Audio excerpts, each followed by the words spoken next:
Well, good evening, friends. Hello. For showing up for this thing that nobody seems to know what it is. But we promise you we'll be short and precise, and we'll give you some good information, we hope. And if you have questions, we'll be glad to take them. This is the first public meeting of the Mother House Land Preservation Working Group. And you say, now what is that? Well, that's the purpose of the meeting tonight, to tell you that and share that with you. So we have a 5-member committee that was actually appointed by the Mother House Coordinating Board as a result of the Assembly proposal number 6 that passed this summer. And those members are our friend Sharon Cassing, who's with us by Zoom from St. Louis, Marie Lourdes Steckler, Susan Clausen, Jesse Rathburn, and me, Mary Catherine Rabbit. So that's the gang of 5. And we've been tasked with implementation of the proposal. So Jesse's gonna open this evening with a prayer, and then we'll continue with the rest of the short program.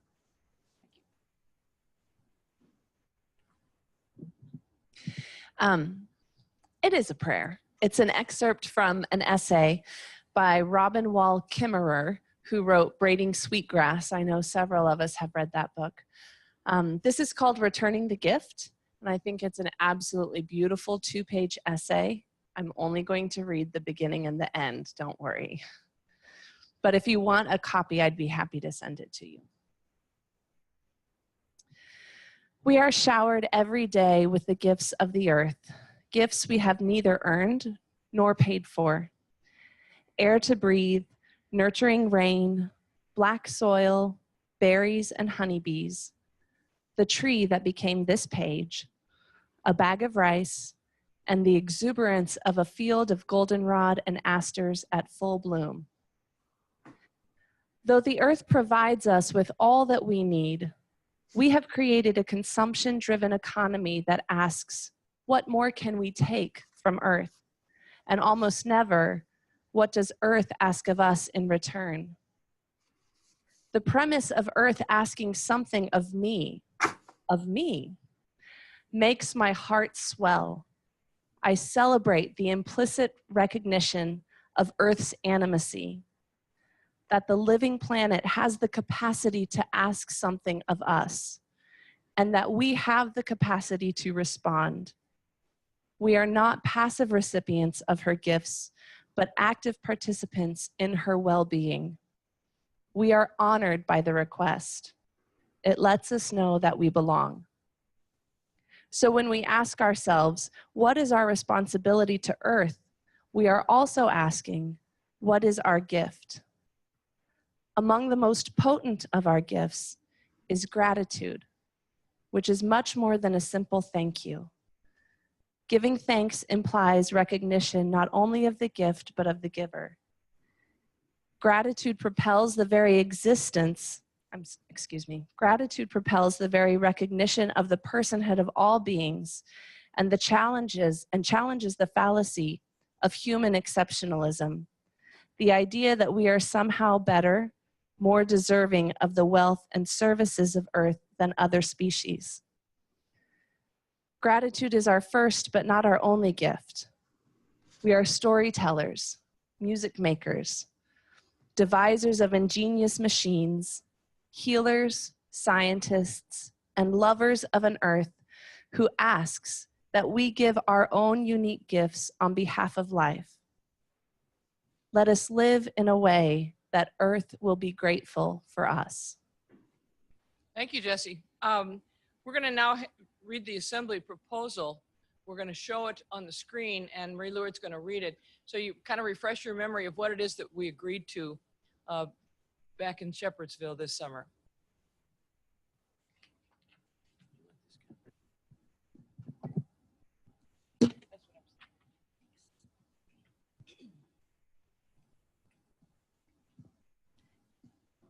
You might want to see up there while I read. It is responding to Proposal 6 that was passed at the Assembly. to form a Mother House Land Preservation Working Group, also passed overwhelmingly by all members who were in the deliberative mode. Presenter Elizabeth Kroom emphasized the sacredness of Mother House land and the need for the entire Loretto community to participate in exploring land preservation options. The only question raised was whether the exploration would include the buildings. The response was that the land preservation exploration would need to be part of an integrated planning process, which would include buildings. Proposed that the Loretto community commit itself to a 3-year process of study and education, leading to decision-making in 2021 regarding ways to preserve the Mother House lands, which we hold sacred. That the Mother House Coordinating Board appoint members to a Mother House Land Preservation Working Group, which will facilitate community-wide discussions of land preservation strategies, make use of community feedback and input from preservation specialists, and formulate recommendations for delegate assembly decisions. The working group would include members of the Mother House community and the broader Loretto community. All members present who were in the deliberative mode and all members participating by Zoom who were in the deliberative mode voted. 2 abstentions were recorded.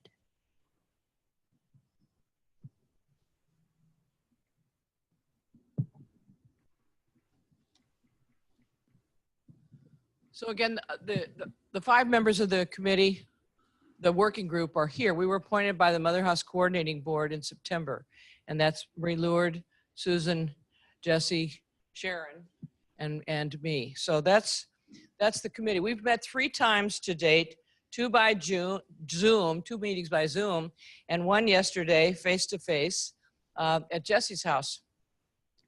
To date, we are primarily focused on the education aspects of the proposal, both our own education and that of the beginnings of education of the community at large.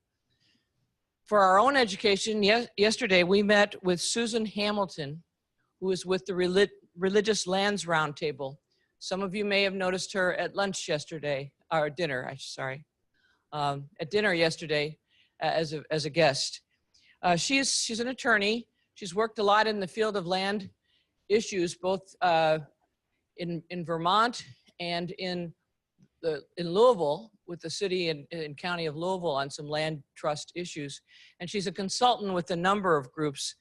She provided us with a list of a number of land trusts and land related groups that are working here in Kentucky.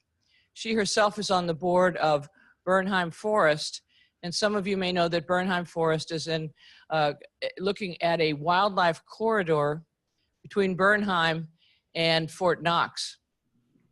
And so she gave us some information about various groups that are looking at these issues.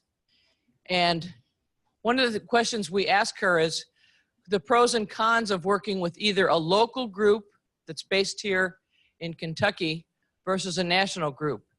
And she gave us some very good, I think, some good grounding principles for looking at that. This is a very preliminary state of affairs at this point.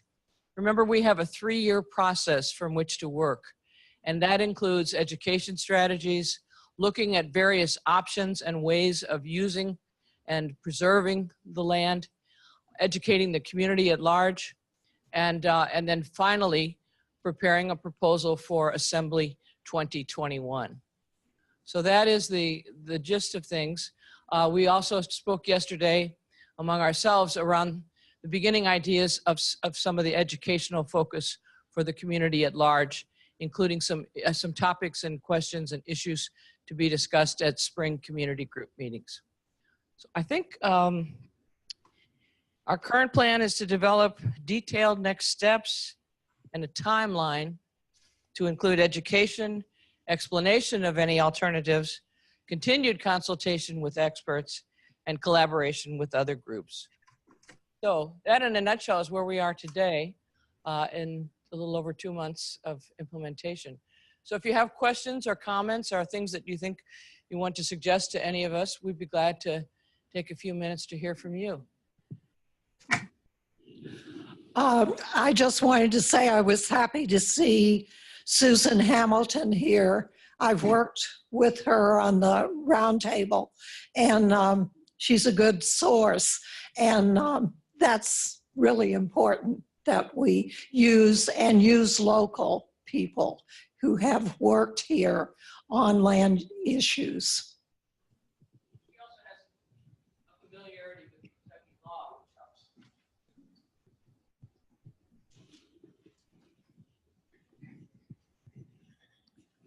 Angie Murphy here.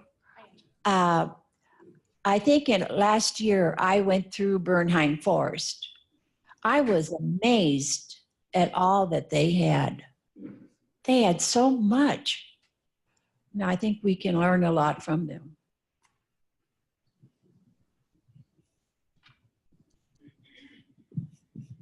Johanna Bryan. I was just wondering if the Sisters of Charity of Nazareth and the Dominican Sisters of Peace, are they doing anything like this that we could learn from them? Maybe resources and sharing information and plans and so forth? Susan's better to answer that. That's a really important point, and really all of this currently has grown out of what we call the Sustainable Lands Roundtable, which is it's a group which includes Loretto, the Dominicans, and the charities, plus resource people like Susan Hamilton, the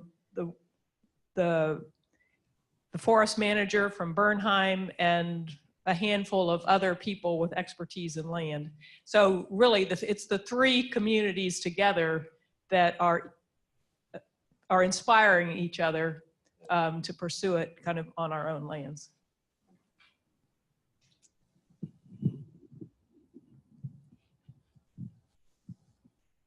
Any other questions or comments? We promised we wouldn't keep you long. We wanted to just give you a snapshot of where we are, that we are moving forward with this proposal, and we welcome suggestions along the way. So if you don't have any further questions, thank you. Good to have you all here, and we'll report it back again in the future. Anybody want to add anything else? I just wanted to mention that we haven't lost sight of, and we're working along with the work that's been done on this same subject for many years. There have been many groups in Loretto who, and the last being our coordinating board. And we will make a report to the coordinating board on Friday. It'll be our first report to them. Well, can you hear me? Okay. If not too long ago, someone from the government was here and said we should knock down all our buildings because they were 204 years old. And whoever, I think was service coordinator at that time, said no. And they started, like in the convent, putting toilets and extra showers and stuff like that. So do you have to you said something about the Kentucky law, get permission to do anything? No, B, I'm not sure who the person is that you're referring to. I know there was a survey and a study done that was not a governmental study. It was by a private organization that looked at the status of the buildings. But a number of our buildings are on the historical registry, including this building, the chapel, and Rhodes Hall. And so there are restrictions under law about what one can and cannot do to change, particularly the exterior of those buildings, the look of them. But as you know, those buildings have undergone great changes over the 200 years, and we're very free to continue that. The other thing I think that needs to be clear is that we're talking about the land. We have, one of the things that when we first met with, to look at a conservation easement, one of the things we looked at was excluding what they're calling the campus, the buildings that are part of this part of the Mother House grounds, that would not be included in a conservation easement. So whatever restrictions were placed on the land would not apply to the buildings. Is that accurate, Susan? Yeah, and then, I mean, we're all aware that planning needs to happen with the buildings, but that's not the purview of this group.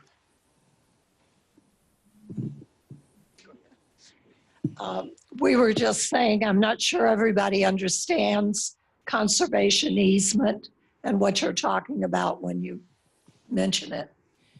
And that's part of the education process that we'll be sharing with everybody. What it does is that any kind of an easement is a grant, it's a use permit of land that is actually restricts the use. And what we would be looking at is primarily agricultural use for the land.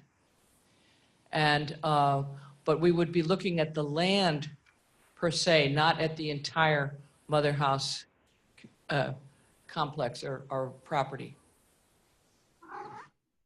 And a conservation easement, conservation is, those are two easy words, you know, just to conserve what is and to try to maintain the agricultural land, which is diminishing so much around the country and also in Kentucky at a great rate. We would maintain ownership of the property. The easement is only on the portion of the land that's affected by the easement itself, and that can be as large or as small as we ultimately decide, or the assembly ultimately decides in 2021. But it is not, we do not relinquish title to the land. We retain the title to the land. Is that helpful, Elizabeth? No, but I mean, do you think that's? And that's part of the education that's going to be ongoing for the community. You all are just getting a little preview tonight. So happy Tuesday evening.